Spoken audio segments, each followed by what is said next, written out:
What is going on, guys? So in today's video, I'm going to be going over how to accurately label a database of e-commerce brands. So it's kind of like a niche topic, I guess, or like a niche workflow. So I'm going to explain the reason why we're doing this to begin with. So this is actually a past project I did for an old client. So the issue is that simply Shopify brand categories are just too broad. They have shit like apparel and accessories, health and beauty. But as you guys already probably know, especially if you do e-com, there are a lot of subcategories that come with this. Like, let's say for apparel and accessories, it's like gym wear, streetwear, luxury fashion, like shit like that, right? Or like health and beauty, skincare, makeup, health, or hair care, fragrance. You guys get the idea.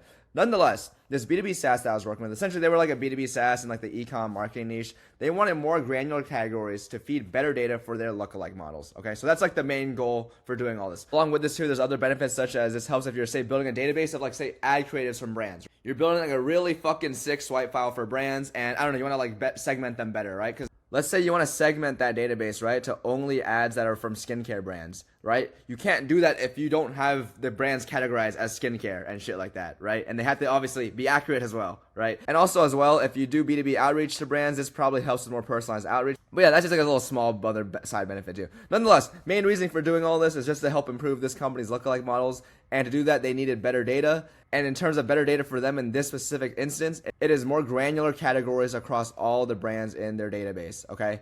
And along with this as well, and the method I'm going to be showing you guys on how I did this applies to as well, like, because another thing that I did for this brand was also label which products they have. I think Shopify too, they have a list of product categories that a brand can sell, right? And you can mark that. So what I'm showing you guys here applies to that as well. But just for this video, we're just going to be focusing on brand categories, but literally the same exact process applies if you want to tag which products a brand sells and shit like that, okay? In an ideal world, we could just drop into a prompt saying, here's a website's text, here's a list of categories, which one is the best fit? That's okay if there's like 5 to 15 categories. Like if there's just 5 to 15, like we can do that no problem. But since we're doing more granular categories, this list of categories is like 50 plus. I'm pretty sure it's closer to 100 if anything. And having an AI model categorize a brand off of 50 plus categories leads to a shit ton of hallucinations, which obviously throws off the entire database because then these industry tags are incorrect, right?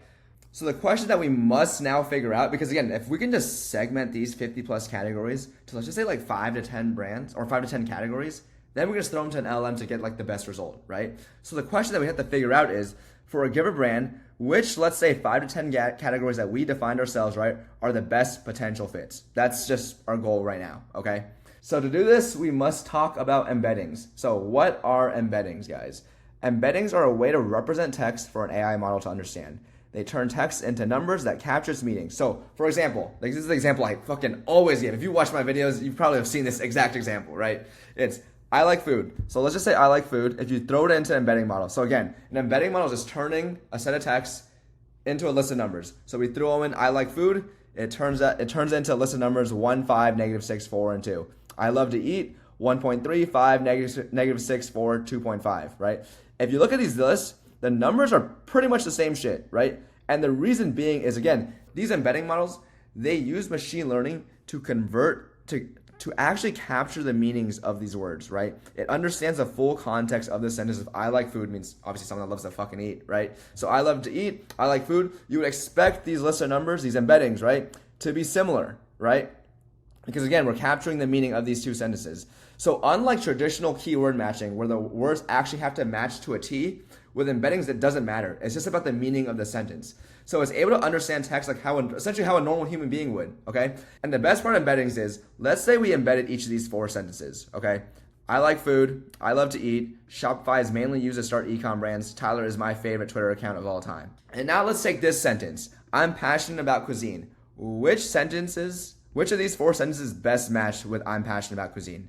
It's obviously these two, right? So if we actually embedded this sentence here, right? I'm passionate about cuisine, and we turn that into its own list of numbers, right? That is supposed to represent the meaning of I'm passionate about cuisine. If we embedded this, these embedding models, they come with a similarity math function, okay? This is actually built into these embedding models. It's really easy to do, where essentially you can find list of numbers or find other embeddings that's the closest match to it and get an actual similarity score between 0 and 1. So for like each of these, let's say this equals to 0.75. Let's say this equals to 0.8, right? Shopify is mainly used to start e-com brands. This has nothing to do with I'm passionate about cuisine. So this is probably, like, say 0.3, right? Again, I'm just making these numbers up, but you guys get the idea. And this would be like like 2. I don't know, right?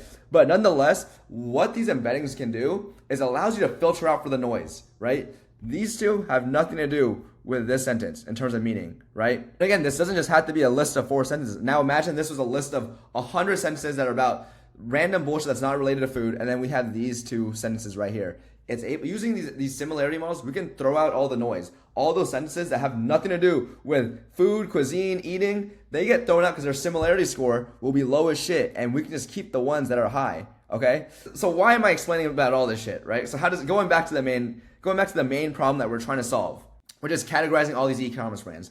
So what this allows us to do is, let's say hypothetically, right? Remember, we have all those well-segmented definitions. Let's say this is a list of 100 of these categories, right?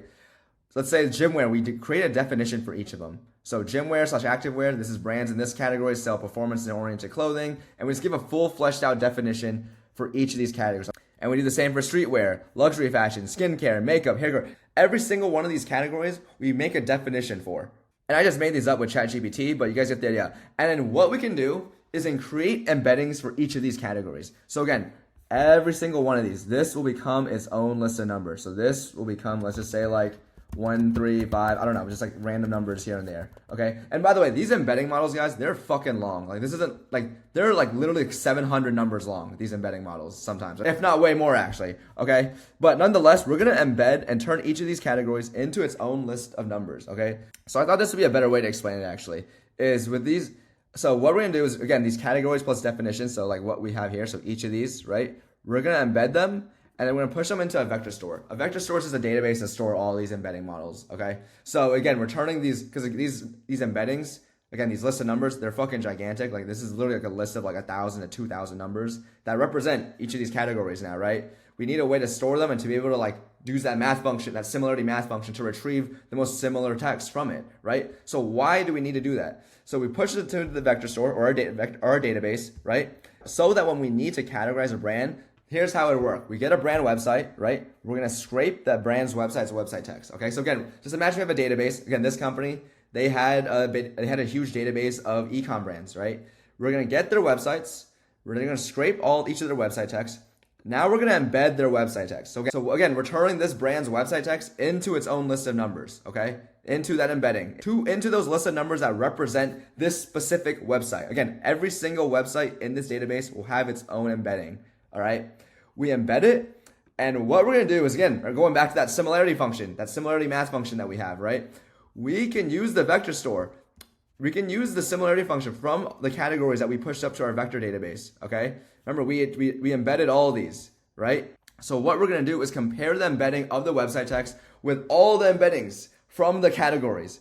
And what it's going to spit out, the ones with the highest scores, are actually pretty good potential fits for it. So let's just say we threw in the website for like Kill Crew or Gymshark, right? I would bet you if you ran their website through this,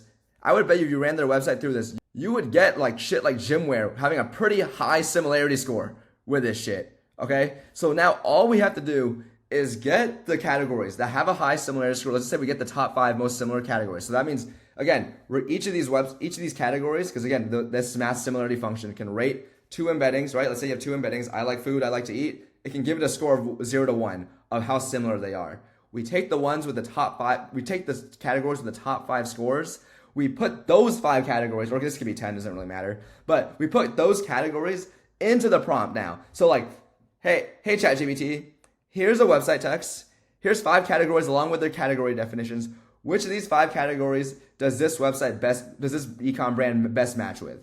Okay. Now the LLM can accurately do that. Like that's just 5 categories. That's very low chance you get any crazy hallucinations with that shit. Compared to having it look through 50 different categories, it's just too much to ask for, essentially. So yeah, we get the LLM to categorize it based off the website text and those 5 most similar categories, right?